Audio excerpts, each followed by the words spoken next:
That night, just as my wife and son went to bed, the phone rang in the darkness.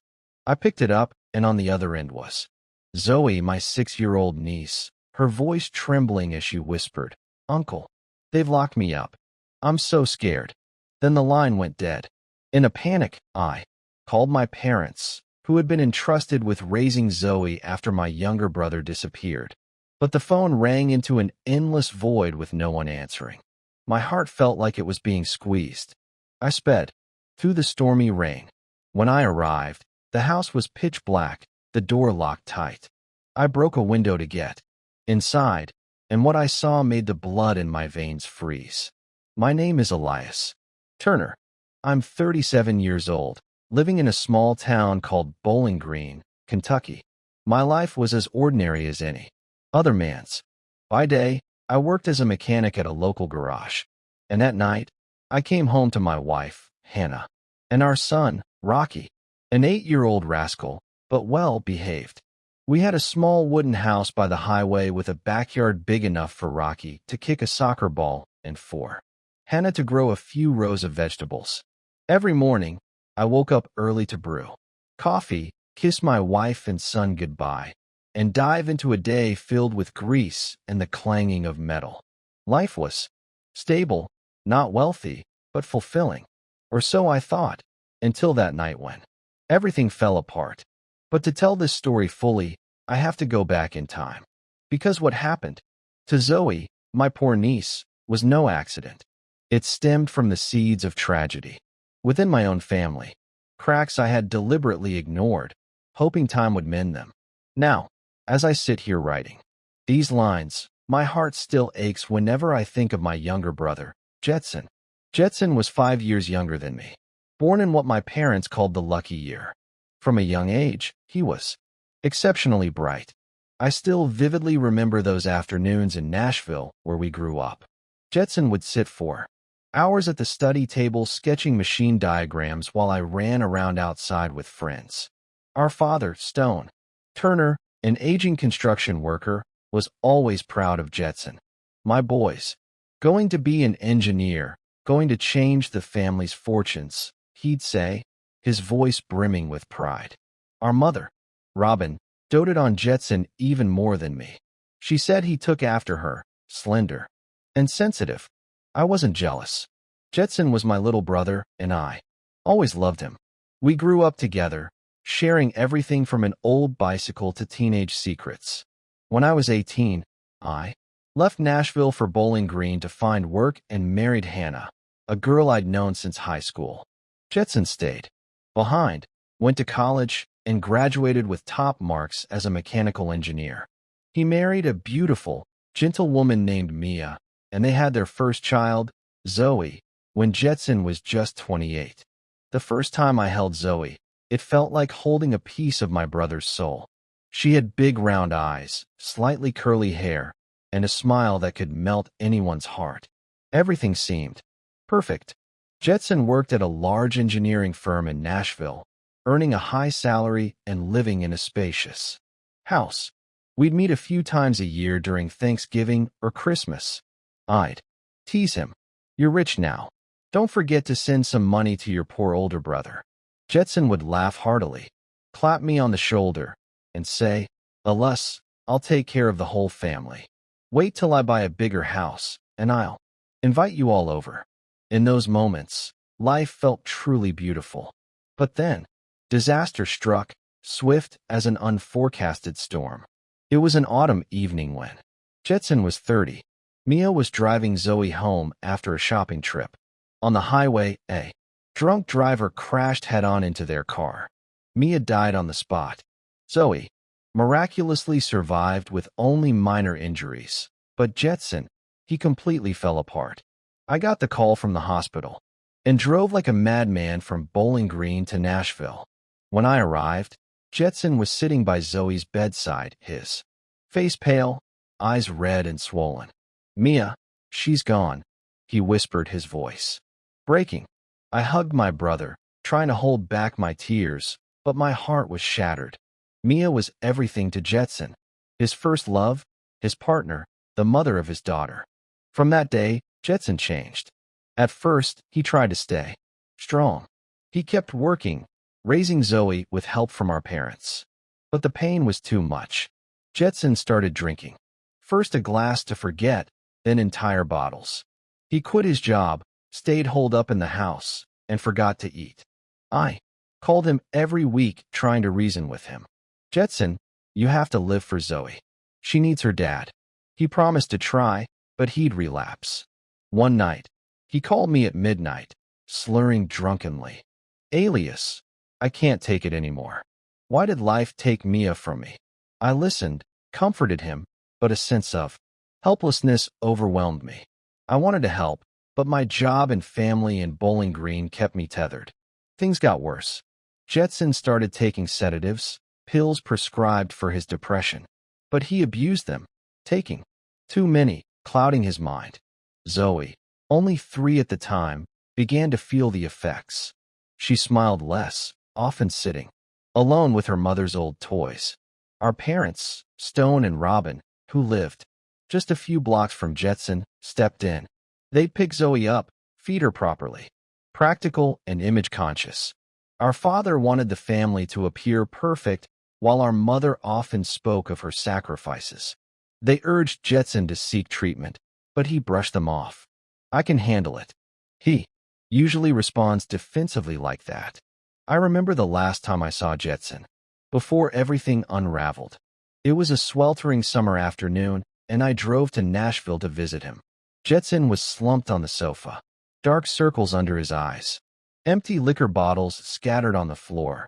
Zoe ran to me, her small voice saying, "Uncle Elias, Daddy's always sleeping." My heart clenched. I pulled Jetson out to the backyard and spoke sternly.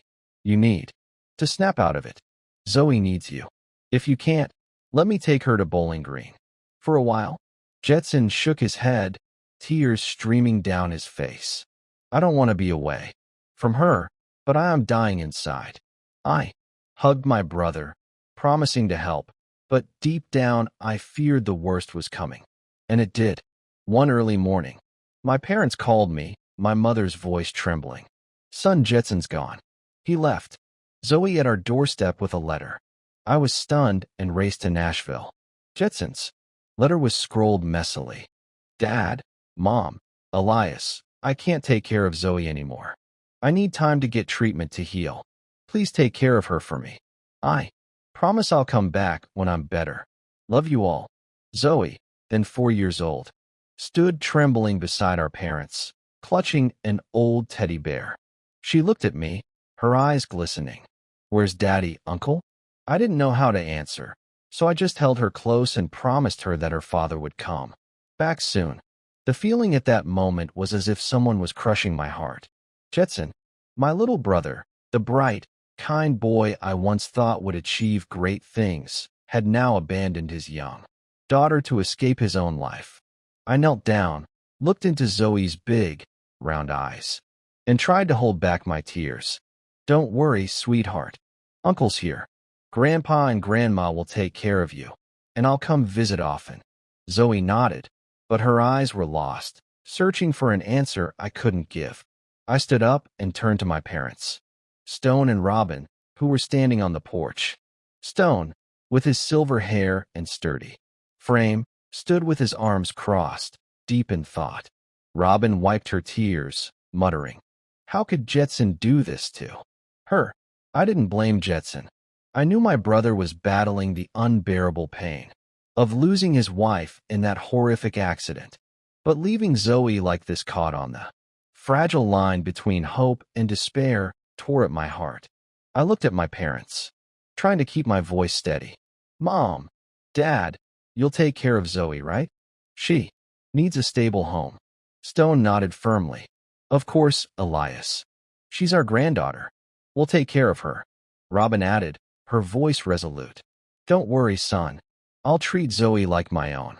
That day, I stayed at my parents' house all day. The house in Nashville, where I grew up, was just as I remembered. The smell of old wood, the ticking of the wall clock, and the worn-out sofa where Jetson used to lie, reading books. Zoe sat in a corner, clutching her teddy bear, occasionally looking up at me. I told her stories about my childhood with her dad and promised to bring my son over to play with her often. Zoe gave a faint smile, but it wasn't enough to hide the sadness in her eyes. My parents quickly handled the legal paperwork. They contacted the local authorities and applied to become Zoe's official guardians. I stayed a few days to help, running back and forth between offices filling out forms. Finally, the authorities approved. My parents received a monthly foster care stipend, about $500. Not much, but enough for Zoe's clothes, food, and school supplies. Stone held the documents and said to me, "This is our family's responsibility, Elias. We'll do it well." I nodded, feeling a sense of relief. After all, they were my parents, Zoe's grandparents. I trusted they would love and care for my niece. At first, everything seemed fine. I returned to Bowling Green and resumed my routine at the auto repair shop. In the early days, I called my parents weekly to check on Zoe. Robin would say, "Zoe's doing great, Elias." I bought her some new dresses and baked cookies for her. Stone boasted, "I took her to the park last weekend. She loved it." Hearing this warmed my heart. Zoe was being cared for, loved. That's all I wanted. Hannah, my wife, reassured me. "Don't worry too much, honey. Your parents will do a good job. Zoe will be fine."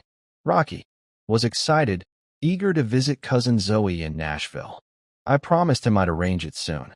In the first few months, I visited Zoe whenever I could, though not as often as I'd have liked. The drive from Bowling Green to Nashville took over an hour, and work at the garage was hectic. I had to fix cars, check invoices, and sometimes work overtime to support my family. Hannah was busy with her hospital shifts, and Rocky was at an age where I had to drive him to soccer practice. Life pulled me along, but every time I thought of Zoe, guilt gnawed at me. I told myself I need to visit her more often, but weeks turned into more weeks, and I settled for phone calls, listening to Robin's cheerful updates. "Zoe's doing great, Elias. She's learning to draw." On the rare occasions I had time, I drove Rocky to my parents' house to visit Zoe. She'd light up, running to hug him. The two kids would play in my parents' yard, chasing each other around the old oak tree. Watching them, I felt a sense of relief. Zoe still had her smile, still held on to some of her childish innocence. But I didn't realize that beneath the calm surface, cracks were starting to form. About a year later, things began to change. I noticed Zoe wasn't as vibrant as before. During one visit, I saw she was thinner, her cheeks hollow, her skin pale. She sat in a corner, clutching her teddy bear, barely speaking. I asked, "Zoe, what did you eat today?" She hesitated. Bread and cheese." I turned to Robin, trying to stay calm. "Mom, Zoe looks too thin. Are you feeding her enough?" She laughed it off, waving her hand. "Oh, kids, Elias. She's picky, but I'm working on it." Stone chimed in. "Don't worry, we're taking good care of her. She's fine." But Zoe's eyes unsettled me. They no longer sparkled.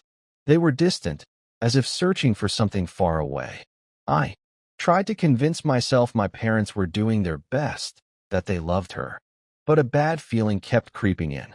I started noticing small details. My parents' house had new items, a large screen TV, a few new handbags for Mom, and Dad bragged about dining out with friends. I wondered, where was the $500 monthly stipend going? Were they using it to care for Zoe? One time I suggested, "Mom, Dad, let Zoe come to Bowling Green for a week to play with Rocky. Hannah would love that, too." Mom immediately refused. "No, Zoe's not feeling well. She's used to us," Dad added gruffly. "You and Hannah are so busy.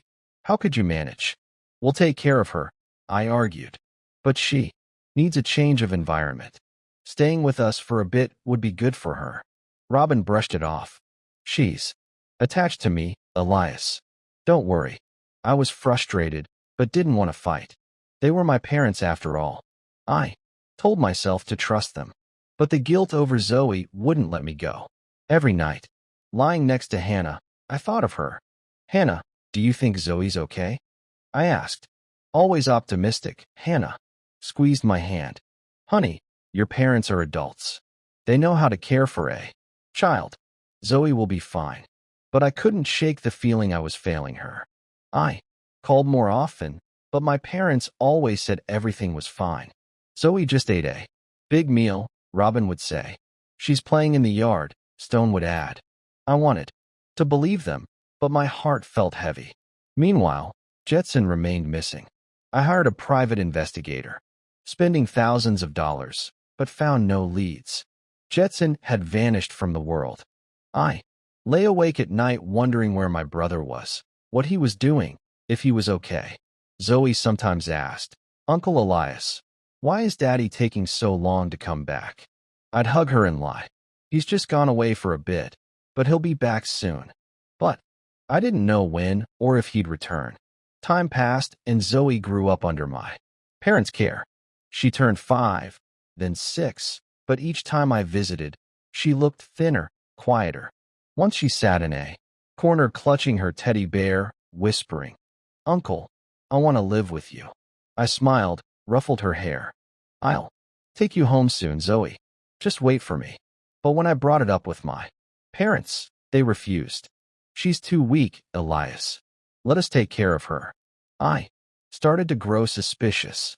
My parents, always practical and concerned with appearances, didn't want anyone to know Jetson had abandoned his daughter or to think they weren't caring for their granddaughter properly. But their true love for Zoe, I was no longer certain. My visits became less frequent, not because I didn't want to see her, but because life in Bowling Green was overwhelming. The garage was busy, Hannah worked night shifts, and Rocky started 4th grade. I told myself, as long as Mom and Dad are taking care of Zoe, I don't need to worry. I wanted to believe it, but the bad feeling grew stronger. I didn't know that the cracks in my family were deepening. My parents, whom I trusted, were growing indifferent to Zoe. The stipend I thought was for her care was being misused, and Zoe, that poor little girl, was quietly suffering in the home that was supposed to be her haven.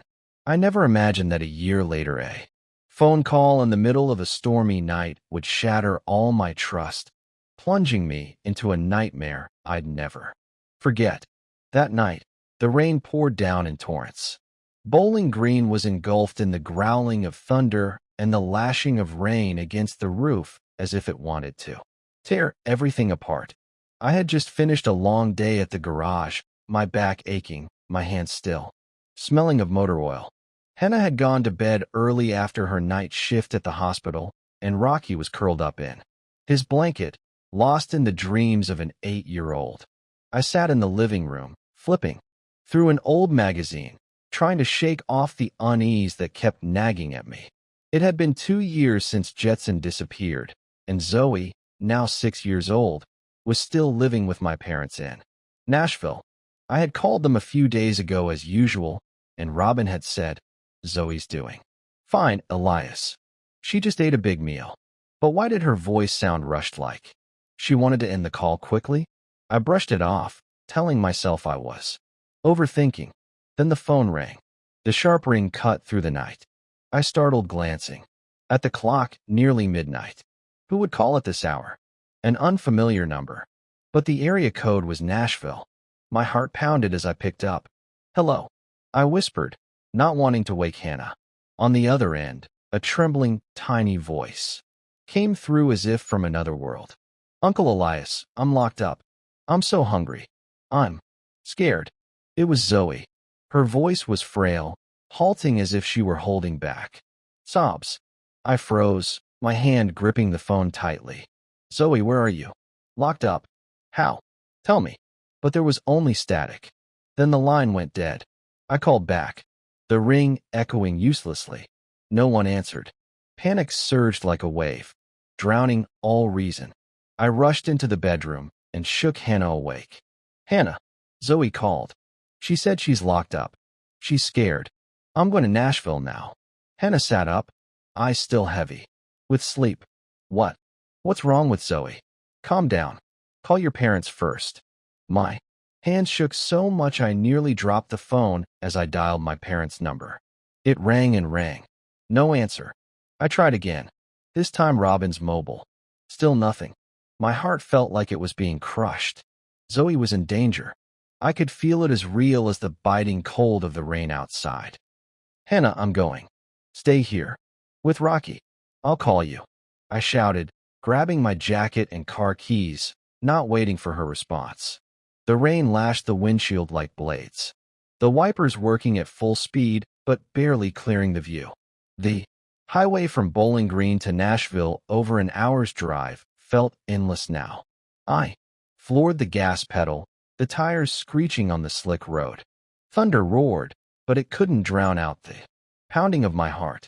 Locked up, hungry, scared. Those words swirled in my head, drilling into my chest. Where were my parents? How could they let Zoe call me? In the middle of the night, her voice so terrified? I thought of my visits, Zoe's lost eyes, her frail body. I had ignored those signs, trusted that my parents were taking care of her. Now I wanted to punch myself for my stupidity. The highway was pitch black, my headlights cutting through the thick rain. I tried calling Zoe's number again, but it was futile. I called my parents' home and mobile numbers. No answer. I told myself, maybe they're fast asleep. Maybe Zoe's just scared because of the storm. But deep down, I knew something was wrong. Zoe wasn't a child. Who exaggerated? If she said she was locked up, it was true. I pressed the gas harder, ignoring the rain, threatening to engulf the car. The image of Zoe, tiny, clutching her worn teddy bear, flashed in my mind, making my eyes sting. Finally, after what felt like a lifetime, I reached my parents' neighborhood in Nashville. Their old wooden house loomed in the beam of my headlights, shrouded in the rain. The house was completely dark, not a single light seeping from the windows. I parked at the gate, jumped out, and was soaked in seconds. I pounded on the door, shouting, "Dad, Mom, open the door. Where's Zoe?" No response. I banged harder, my hands stinging, but only the sound of rain answered. I ran to the back door, hoping. It was unlocked, but it was bolted shut. My heart raced, anger and fear mixing. Where was Zoe? If my parents weren't home, how did she call? And if they were here, why wasn't anyone answering? I didn't think further. Grabbing a large rock from the yard, I smashed the side door's glass window. The shattering sound drowned out the thunder. I carefully cleared the shards and climbed inside. The familiar smell of old wood and musty air hit me, but it brought no comfort. "Zoe," I shouted, flipping the light switch. No power. The house was swallowed in darkness with only my phone's flashlight casting eerie beams on the walls. I searched the first floor, living room, kitchen, dining room. No one. My mind reeled. Where was Zoe? Where were my parents? I raced up the stairs, taking 2 steps at a time, calling Zoe's name nonstop. In the second-floor hallway, I heard a faint noise like a soft whimper. I froze, my heart pounding. "Zoe, where are you?" The whimper came again from the small room at the end of the hall, the one my parents used as a storage closet. I ran to it, pushed the door, but it was locked. "Zoe," I banged on the door, my voice. A weak voice answered from inside. "Uncle Elias, I'm in here." I didn't hesitate. With all my strength, I kicked the door, the weak hinges giving way. In the dim light of my phone, I saw Zoe. She was curled up in the corner on the cold floor with only a thin blanket. She was pale, her cheeks sunken, her eyes hollow, her small hands clutching her teddy bear as if it were the only thing anchoring her to the world. "You finally came to get me," Zoe whispered, her voice so faint I had to kneel to hear her. I scooped her up, her body frighteningly light, as if she had no strength left. "You're okay now, Zoe? Uncle's here," I said, but my voice broke. She trembled in my arms. Ice cold. I looked around the room. No bed, no food, just a few crumbs of dry bread scattered on the floor. An old phone lay in the corner, probably borrowed from a school friend. Zoe must have used it to call me. Rage surged, but I suppressed it. Now wasn't the time. I carried Zoe downstairs, wrapping her in my jacket to shield her from the rain. Uncle's taking you to the hospital. Okay. Zoe nodded weakly, her head resting on my shoulder. I rushed to the car, placed Zoe in the back seat, and draped a blanket from the trunk over her. The rain soaked through my clothes, but I didn't feel the cold. All I felt was panic and the burning anger in my chest. I drove to the nearest hospital in Nashville, calling Hannah on the way. Hannah, I found Zoe. She's not okay. I'm taking her to the hospital. Hannah gasped. Oh my God, what's wrong with Zoe? Where are your parents? I gritted my teeth. I don't know. They're not home at the hospital. While I carried Zoe into the emergency room, nurses rushed over, placed her on a stretcher, and wheeled her inside. I stood outside, drenched, staring through the glass door. Zoe lay there, small and frail, surrounded by doctors. A nurse approached me. Are you the child's relative? I nodded. I'm her uncle, Elias Turner. She jotted something down and said, We'll check on her right away. Please wait here. I sank into a waiting room chair, my hands trembling. The image of Zoe curled up in that locked room haunted me. Where were my parents? How could they let this happen to her? The stipend there, promises to care for her. Were they all lies? I called my parents again, but still no answer. I texted Hannah telling her to stay with Rocky and that I'd update her. But in my heart, I knew everything had changed. The dark house, the locked door, and Zoe, the little girl I loved like my own, left starving and terrified. I swore to myself that no matter what happened, I wouldn't let Zoe suffer anymore. The hospital in Nashville was brightly lit, but the atmosphere was chillingly cold. I sat in the waiting area, my jacket still soaked from the rain, clutching my phone as if it were the only thing keeping me from falling apart. The image of Zoe lying on the stretcher, small, pale, her sunken eyes filled with panic, haunted me. I couldn't shake the moment I found her in that locked room, curled up on the floor, clinging to her old teddy bear like it was her last lifeline. Where were my parents? How could they let Zoe end up like this? The questions bored into my mind, each one like a stab. The emergency room door swung open. Hey, doctor stepped out wearing glasses, his graying hair neatly combed, a name tag on his white coat reading Dr. Apollo Patel. He looked at me, his expression serious yet gentle. Are you Elias Turner, the girl's uncle? He asked. I nodded, standing up abruptly, my voice. How's Zoe, doctor? Is she okay? Dr. Patel gestured for me to sit back down, then sighed, his voice low. I'll be straightforward. Zoe's condition is serious. She's suffering from chronic malnutrition, prolonged starvation, and physical exhaustion. There are also signs of psychological distress, likely from extended neglect.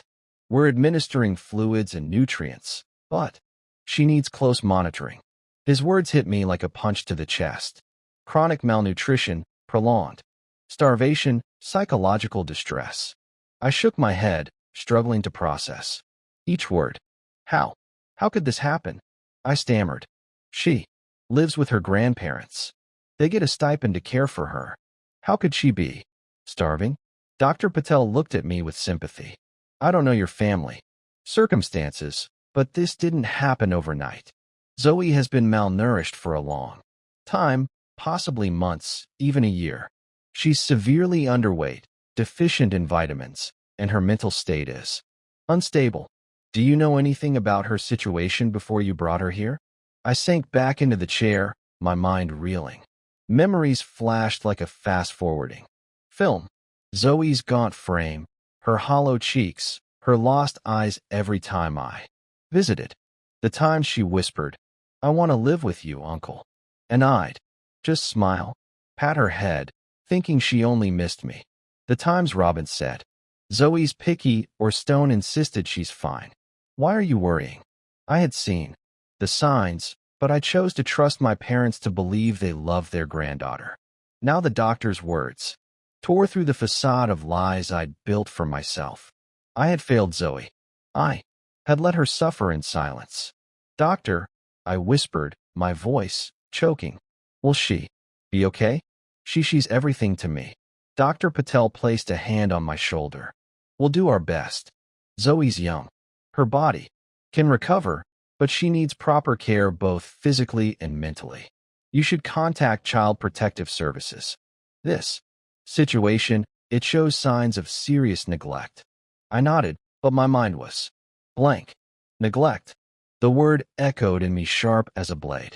I looked back through the glass door of the emergency room. Zoe lay there, eyes closed and four-lined. In her arm, she looked so small, so fragile, like a bird with broken wings. I wondered, what had Zoe endured in that house? The days and months of being neglected, locked in a dark room, hungry and afraid, and my parents, Stone and Robin, the people I trusted. What had they done with the stipend meant for her? I remembered Robin's new handbags, the big screen TV in their living room, Stone bragging about dinners with friends. The $500 monthly stipend was supposed to buy food, clothes, and school supplies. For Zoe, now I realized the bitter truth. They had spent it on themselves. I clenched my fists, my nails digging into my palms. Rage surged, but I suppressed it. Zoe needed me to stay calm. I pulled out my phone and texted Hannah. Zoe's malnourished. It's bad. I'm at the hospital. She'll be okay. Hannah replied instantly. My God, Elias. How did it come to this? I'll come see her tomorrow. Before I could respond, my phone buzzed. It was Robin's number. My heart tightened, but I answered, my voice icy.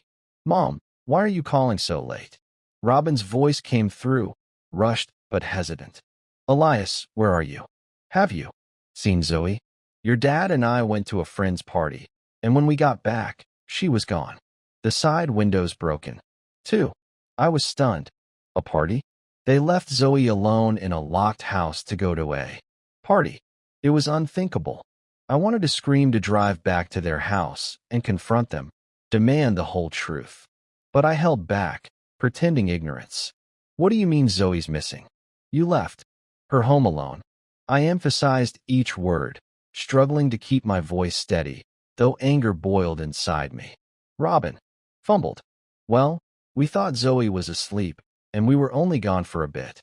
When we got back, she wasn't there. Have you seen her? We saw your missed calls. Did you take her?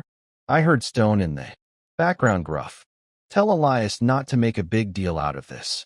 I clenched my jaw, seeing their blatant deceit. They weren't worried about Zoe's disappearance. Didn't know she was lying. In a hospital too weak to sit up.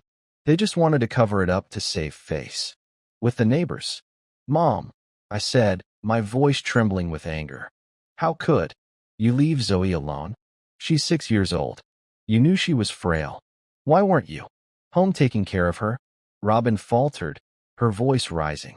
Elias, you're talking like we abused her or something. We just stepped out for a bit. Zoe's well behaved. You know that she can sleep on her own. Stone cut in, his tone sharp. You dare blame us? You're too busy to care for her, so don't lecture us. I was speechless. Not a word of apology, not a hint of concern, only blame and pride. I wanted to scream into the phone to tell them Zoe was fighting for her life because of their neglect. But I stopped myself. If I spoke now, they'd find ways to dodge to fake concern. I had to protect Zoe first. Fine, I said, my voice cold as ice. I'll look for Zoe. You two should look for her, too. If you find her, call me immediately. I hung up before they could respond. Standing in the hospital hallway, I felt like the world had collapsed. My parents, the people who raised me, whom I trusted, had betrayed Zoe, betrayed Jetson. They hadn't just neglected her. They'd used her stipend to live comfortably, while she starved and trembled in a locked room.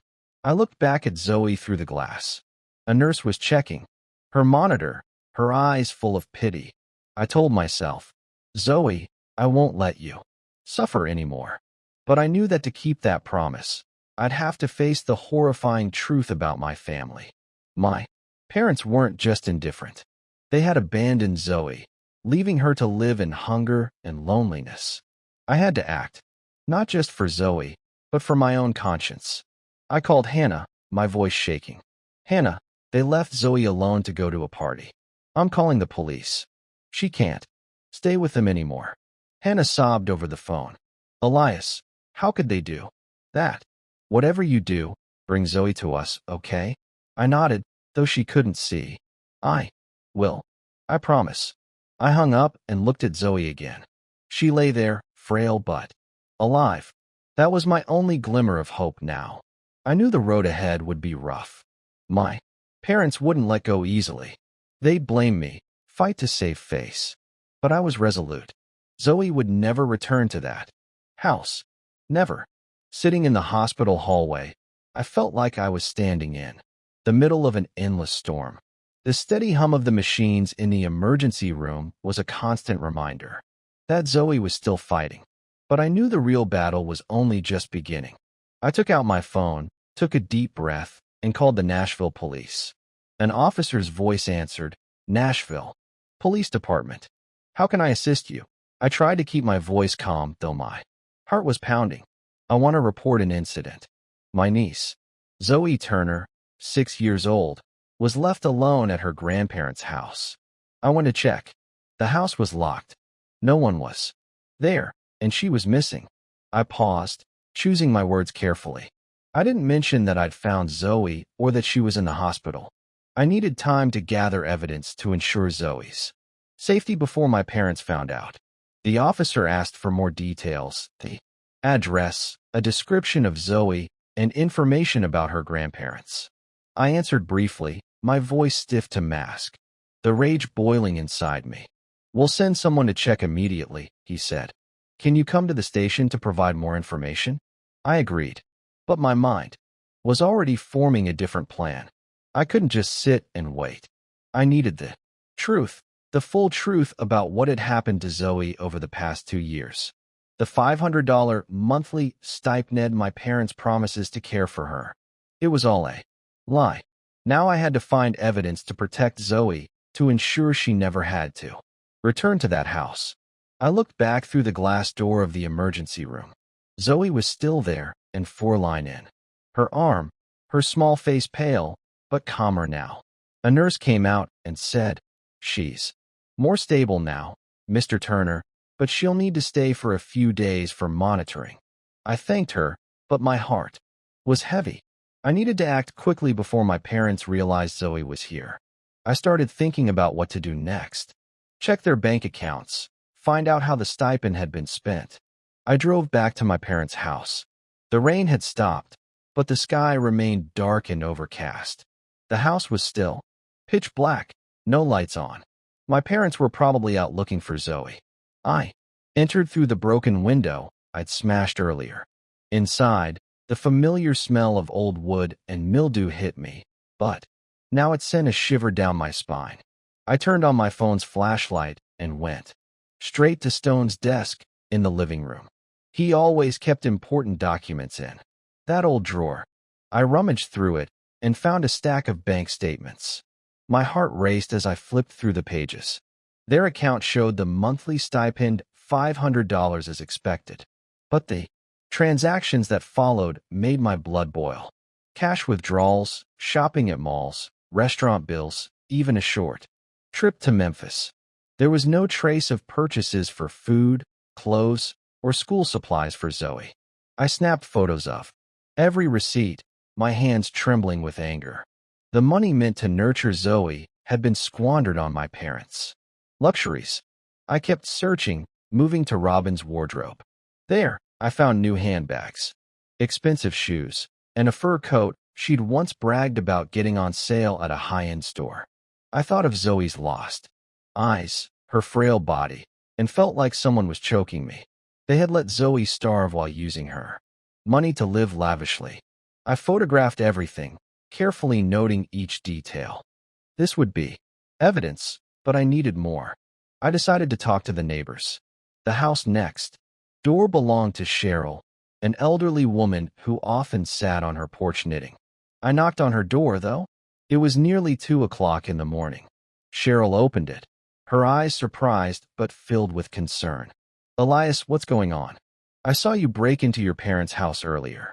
I took a deep breath and briefly explained finding Zoe, without mentioning she was in the hospital. Cheryl, have you heard anything strange from their house? About Zoe, my niece. Cheryl sighed, her eyes heavy. Elias, I don't want to speak ill of your parents, but I've heard Zoe crying a lot, especially at night. Once I heard Robin scold her, telling her to be quiet, don't bother us. Stone would yell, saying she was naughty and wouldn't eat. She paused, her voice trembling. I asked about her once, but Robin said Zoe was just being whiny, normal kid stuff. She looked so thin, so I brought over some cookies once, but Robin wouldn't let her take them. I clenched my fists, trying to contain my anger. Did you ever see them leave Zoe alone? I asked. Cheryl nodded. Many times. They'd go out at night, leaving her at home. I was worried, but I didn't dare interfere. Her words were another stab. I thanked her, promised to return, and went back to my car. My mind reeled as the pieces fell into place. Zoe wasn't just neglected. She was scolded, left alone, in the house that was supposed to be her home. But I needed more evidence, especially from her school. The next morning, I called Maplewood Elementary, the school near my parents' house. I spoke with Zoe's teacher, Rebecca Allen. I'm Elias Turner, Zoe Turner's uncle, I said. I'd like to know about her school performance. Allen hesitated. Mr. Turner, Zoe is enrolled, but she's barely attended class. She's been absent for over 90% of the school term. My heart sank.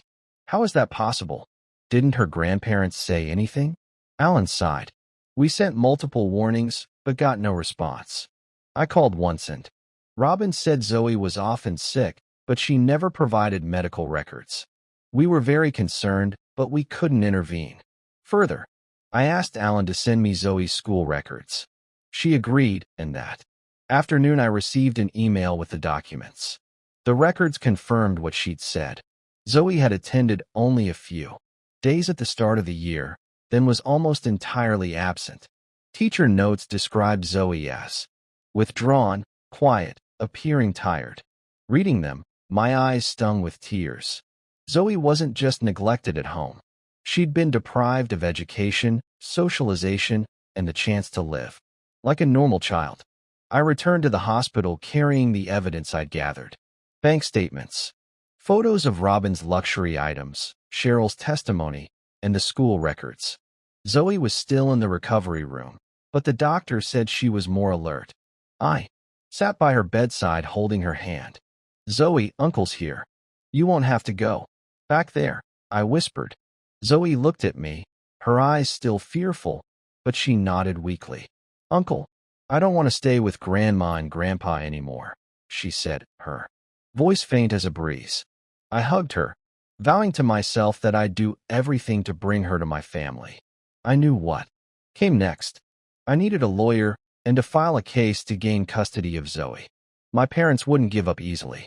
They'd fight, not out of love for Zoe, but for their pride and the stipend. But I was ready. For Zoe, I wouldn't back down. I started looking for a lawyer. Hannah recommended Jennifer Lawson, a well-known family law attorney in Bowling Green. I scheduled a meeting with her the next morning, bringing all the evidence I'd gathered, my parents' bank statements, photos of Robin's luxury items, Cheryl's handwritten testimony, and Zoe's school records from Maplewood Elementary. As I placed the thick stack of documents on her desk, Jennifer, a blonde woman with sharp eyes, flipped through each page, her brows furrowing tightly. Elias, she said, her voice low. This is serious. This evidence clearly shows neglect. The bank statements in particular are compelling. The stipend was obviously not used to care for Zoe. I nodded, trying to suppress my anger. Jennifer, I just want Zoe to be safe. She can't go back to her grandparents. Jennifer looked at me, her gaze softening. I understand. We'll file a custody lawsuit. You're a direct relative with a stable job and family. Your chances are strong. Jennifer got to work immediately. She prepared the lawsuit detailing everything: Zoe's malnutrition, educational neglect, the neighbor's testimony, and the misuse of the stipend. I provided more information about my family, about Jetson and Zoe's circumstances over the past 2 years. Each time I recounted the story, it felt like someone was squeezing my heart. I had let Zoe suffer for too long, all because I trusted my parents. Now I had to make things right. A week later, the lawsuit was filed with the Nashville Family Court. I received notice that my parents would be served with a summons. Within a few days, I knew that once they received it, things would explode. Sure enough, that evening, my phone rang. It was Robin. Her voice was icy, a stark contrast to the fainted concern from a few days earlier. Elias, what kind of nonsense are you pulling? You're hiding Zoe, and now you dare sue your own parents. Who do you think you are accusing us of neglecting her? I took a deep breath, keeping my voice steady. Mom, I'm not making accusations. I have proof. Zoe was malnourished, locked in a room, abandoned. How do you explain that? Robin's voice sharpened over the phone. You're making this up to get the stipend, aren't you? You want to steal her from us for the money? Her words cut like a knife, but I wasn't surprised. I knew my parents were obsessed with appearances, always thinking everything revolved around money and pride. Stone grabbed the phone, his voice booming. Elias, if you don't drop this lawsuit, we'll disown you. I gripped the phone tightly, my heart pounding, but my voice remained cold. Dad, I won't drop it. I'm doing this for Zoe, not for money. If you really loved her, why did you let her starve? Let her tremble in fear in a locked room. They hung up, leaving me with a long, cold beep. The air in my family, already fractured, now shattered completely. I sank onto the sofa, my mind reeling. Hannah hugged me from behind, whispering, "You're doing the right thing, Elias. Zoe needs you." I held her hand, feeling like I was clinging to a lifeboat in a storm. The following days were a blur of tension. My parents called repeatedly, sometimes threatening, sometimes finding apologies. Elias, you misunderstood, Robin said in one call, her voice softer. We only went to that party once. Zoe was fine. I didn't respond, just hung up. I couldn't trust them anymore. Every time I heard their voices, I remembered Zoe curled up in that dark room, her trembling voice over the phone. Uncle, I'm so scared. I told myself that no matter what they said, I wouldn't waver. Zoe deserved a real home, and I would do everything to give her that. Jennifer called me to her office a few days later with an update. The court has set a hearing date 3 weeks from now. She said, your parents have hired their own lawyer, and they're trying to dismiss the neglect allegations. They claim Zoe was just sick and you're exaggerating to gain custody. I shook my head unsurprised. Jennifer, I have evidence. The doctor, the neighbor, the school, they all confirm the truth. Jennifer nodded. Exactly. We have a strong case, but brace yourself. The hearing won't be easy. They're your parents, and family dynamics will make this more complicated. I knew she was right, but every time I thought of Zoe, I knew I had no other choice. I visited Zoe at the hospital every day. She was starting to eat small amounts of porridge, but remained quiet. I told her how Rocky was worried about her, about our house in Bowling Green, about Hannah's garden. You'll love it there, I said, ruffling her hair. Zoe gave a faint smile, the first time I saw a spark in her eyes. That was my motivation to keep going. The day of the hearing arrived, and the atmosphere in the Nashville courtroom was heavy, like the sky before a storm. I sat at the plaintiff's table next to Jennifer, clutching the stack of evidence tightly. Across from us, my parents sat upright, their gazes icy. Stone wore an old suit, trying to maintain an air of dignity, while Robin kept wiping her eyes as if playing the role of a grieving grandmother. Their lawyer, a middle-aged man with a smooth voice, looked at me as if I were a traitor. Zoe wasn't present. Jennifer said it was better for her mental state, but I felt her presence in every moment. Judge Franklin Moore, a tall man with a stern face, struck his gavel. "Let's begin," he declared. Jennifer stood up and presented the case, Zoe's. Malnutrition, educational neglect, the misuse of the stipend, and the neighbors' testimony. She called the first witness, Dr. Apollo Patel. He took the stand, his voice calm and steady. Zoe Turner suffered from chronic malnutrition, prolonged starvation, and shows signs of psychological distress due to extended neglect. This condition didn't develop in a few days. It's been ongoing for months, possibly a year. My parents' lawyer tried to counter. "Doctor, could it be that the child was just sick or a picky eater?" But Dr. Patel shook his head. "No, this is evidence of severe lack of care. A 6-year-old cannot cause this condition herself." I looked at my parents, hoping for a trace of remorse, but Robin only lowered her head, and Stone frowned as if angry. The next witness was Cheryl, the neighbor. She took the stand, her voice trembling. I heard Zoe crying many times, especially at night. Mr. and Mrs. Turner often left her alone going out until late. I once brought food over, but Robin wouldn't let Zoe take it. Their lawyer tried to twist her words. "You only heard crying.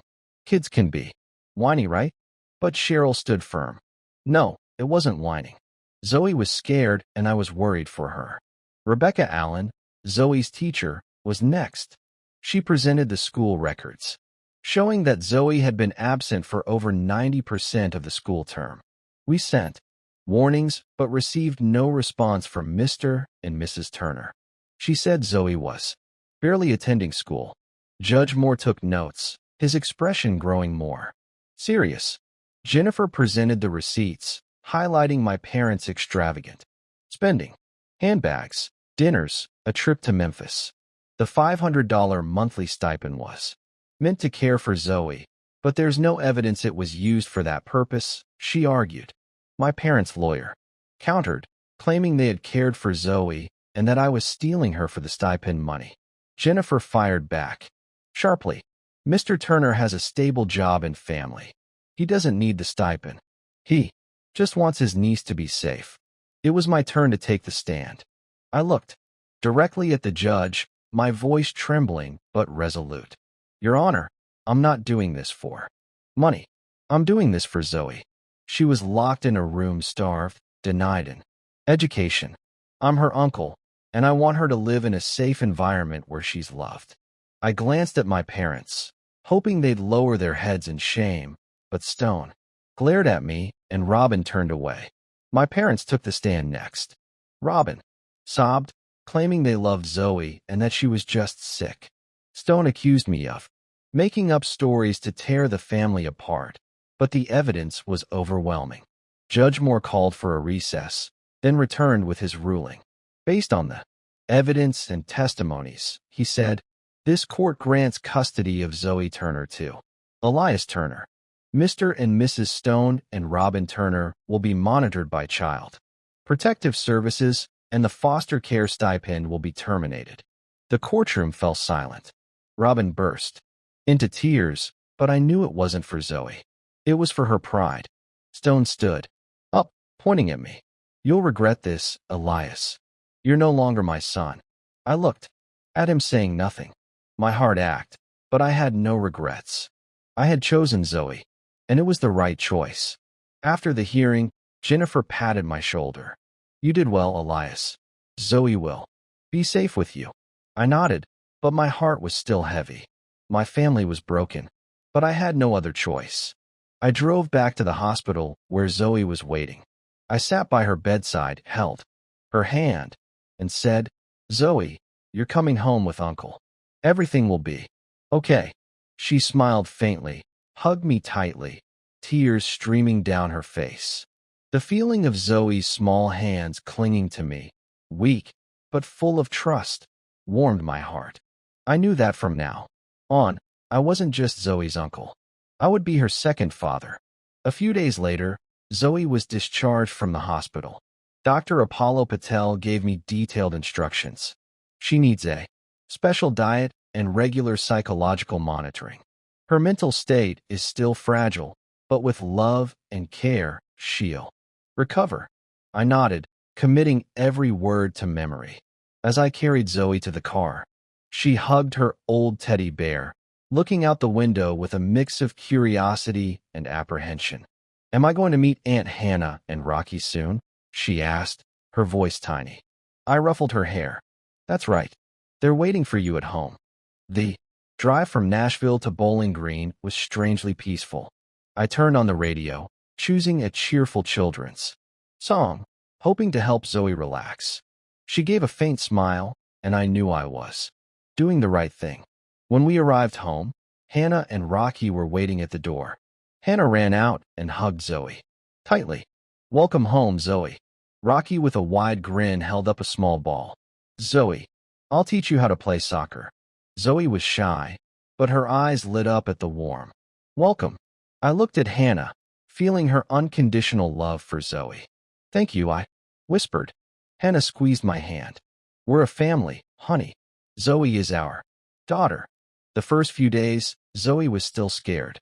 At night, she often woke up from nightmares, crying for me or Hannah.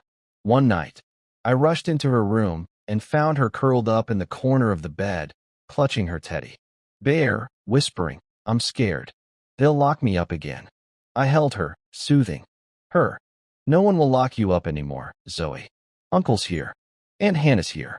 Rocky's here. You're safe now." Gradually, Zoe began to trust us. The nightmares became less frequent, but I knew the wounds in her heart would take time to heal. I took Zoe to see a psychologist, Dr. for Allison Pierce, a gentle but professional woman.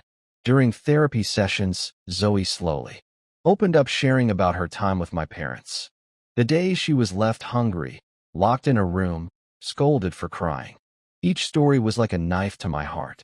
"Uncle Elias, I just wanted to make Grandma and Grandpa happy, but I always did something wrong," Zoe said, her eyes welling with tears. Dr. Pierce reassured her. "Zoe, you didn't do anything wrong. You deserve to be loved." I sat outside the room, listening through the door, my heart breaking, but I also felt hope. Zoe was slowly regaining her confidence. At home, we tried to give Zoe a normal life. Hannah cooked nutritious meals, from chicken soup to homemade cookies, to help Zoe gain weight. Rocky became her best friend. He was always protective of her. One day, I saw Rocky holding Zoe's hand, leading her to the backyard to play soccer. "Don't be afraid. I won't let you fall." Zoe laughed loudly, the first time I heard her clear, carefree laugh. Those moments, Hannah singing lullabies, Rocky playing with Zoe, our family gathered around the dinner table, were medicine for both Zoe and me. I enrolled Zoe in Rocky's elementary school, Bowling Green Elementary. On her first day, she held my hand tightly, her eyes anxious. "Uncle, what if the teacher scolds me?" I knelt down, looking into her eyes. "The teacher will love you, Zoe, and Rocky will be there with you." Rocky, standing nearby, puffed out his chest. "That's right. I'll protect you." Zoe smiled, and I knew she was starting to settle in. Her teacher paid special attention to her, reporting that Zoe was doing well in school, though still shy, and Rocky was always by her side, ensuring no one bullied her. As the months passed, Zoe began to change. She gained weight, her cheeks grew rosier, and her smile appeared more often. Hannah and I turned the living room into a play area for the kids, filled with toys and books. Every evening, we read bedtime stories to Zoe and Rocky, tales of courage and family love. One night, Zoe hugged me before bed, whispering, "Uncle Elias, you're the best dad in the world." My heart melted. Zoe had found her home, and I knew that despite her painful past, she had a bright future ahead. For years passed in the blink of an eye. Zoe was now 10 years old, a lively girl who loved painting and playing soccer with Rocky. She called me and Hannah Dad Elias and Mom Hannah, which filled us with both emotion and pride. Rocky, now 12, remained a devoted big brother, always looking out for Zoe at school. Our family had become a tight-knit unit, but there was still an empty space in my heart named Jetson. My younger brother, who vanished 4 years ago, remained a mystery. I didn't know if he was alive or gone, but I always prayed he'd find peace. One autumn afternoon, while I was working on a car at the garage, my phone rang. It was an unfamiliar number, and I answered. Cautiously, "Hello, who's this?" On the other end, a familiar voice, deeper and more mature, came through. "Elias, it's me, Jetson." My heart skipped a beat. "Jetson," I whispered, hardly believing it. Where are you? Are you okay?" Jetson gave a soft laugh, his voice thick with emotion. "I'm okay. I want to see you and Zoe. I'm in Bowling Green." I raced home, my mind in turmoil. Hannah and Zoe were in the backyard tending to the vegetable garden. When I told them about Jets, Hannah hugged me. "Oh my God, Elias, he's back." Zoe looked up, her eyes curious. "Dad, Jetson, is he really back?" I nodded, holding back tears. "Yes, Zoe, your dad's back." An hour later, Jetson appeared at our doorstep. He had changed, thinner, with streaks of gray in his hair, but his eyes were bright and full of life. Dressed in a sharp suit, he was no longer the man drowning in alcohol and pills 6 years ago. When Zoe ran to him, Jetson knelt down, enveloping her in a hug, tears streaming down his face. "Zoe, I'm so sorry. I'm sorry for leaving you," he said, his voice breaking. Zoe clung to him, sobbing. "Ted, I missed you so much." I stood there watching their reunion, my heart torn between joy and pain. Jetson turned to me, gripping my hand tightly. "Elias, thank you. Thank you for saving Zoe, for giving her a home." I shook my head.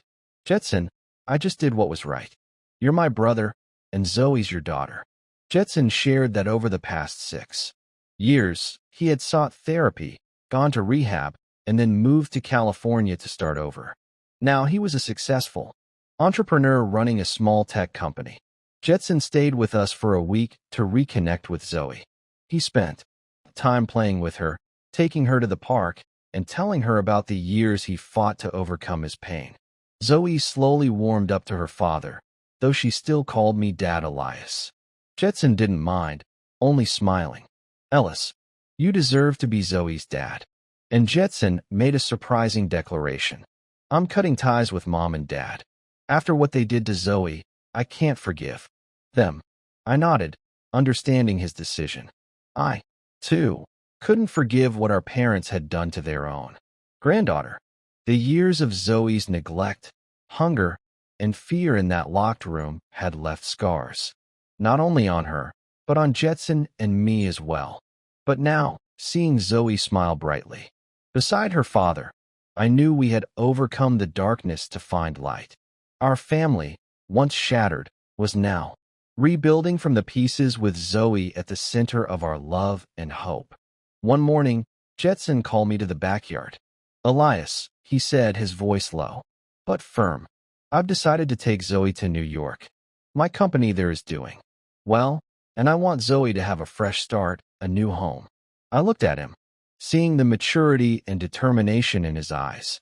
Jetson was no longer the lost brother of years past.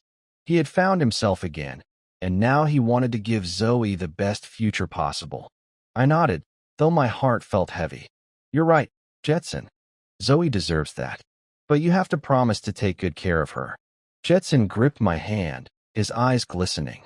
"I promise. And I'll bring Zoe back to visit you often. We're family." Zoe ran out, hugging both of us. "I'll call Dad Elias and Mom Hannah every day," she said, her voice clear and bright. I ruffled her hair, holding back tears. "We'll be waiting for your call, Zoe."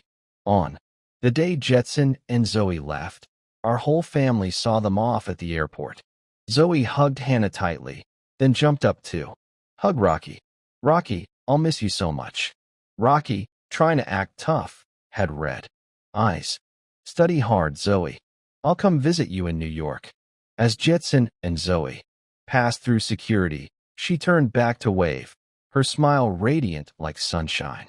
I stood there watching, feeling both proud and wistful. Zoe had found safety and love, but I knew I'd miss her every day. A few days later, while cleaning my desk, I found an envelope tucked under a stack of bills. Inside was a check for $1 million signed by Jetson. A small note accompanied it, written in his neat handwriting from our school days. Elias, this isn't to repay a debt, because I know nothing can repay what you've done for Zoe. This is for you and Hannah to have a better life. To thank you for being an amazing brother to me and a second father to Zoe. I held the check, smiling. Jetson had truly rebuilt his life, overcoming the pain of losing his wife to become a successful, mature man. I didn't plan to use the money right away. I wanted to save it, perhaps for Rocky and Zoe's future. But that check, beyond its material value, was proof of my brother's return. Meanwhile, I heard about my parents through a mutual acquaintance in Nashville. Stone and Robin lived in isolation in their old house, rarely going out. After the trial, the local community learned the truth about their neglect of Zoe. The friends who once partied with them now kept their distance, whispering about their selfishness. Cheryl, the neighbor, told me over the phone that Robin had tried to apologize to her, but her voice was full of false remorse. They live in loneliness, Cheryl said. They know they were wrong, but their pride won't let them admit it. I didn't feel joy hearing this. Despite what they'd done, they were still my parents. Part of me ached thinking of them, old and left behind in their own arrogance. But I didn't reach out. I had chosen Zoe, and I had no regrets. Sitting in our backyard, looking at the garden Hannah and Zoe once tended together, I reflected on everything that had happened. The fight for Zoe wasn't just a battle against my parents. It was a battle against myself, against the naivety of believing family would always put love first. I learned that true love requires sacrifice, courage, and sometimes the willingness to cut ties with toxic relationships. Zoe taught me that with her resilient smile and the way she overcame darkness to find light. If I had advice for anyone, it would be this: listen to your instincts. When I saw Zoe's gaunt frame and lost eyes, I chose to believe my parents' lies, and it nearly cost her future. Don't wait until it's too late. Protect the ones you love, even if it means confronting your own family. And most importantly, never give up hope. Zoe survived. Jetson returned. And I found the true meaning of family. Not in blood, but in love and responsibility. The story continues in the next chapter in the next linked video.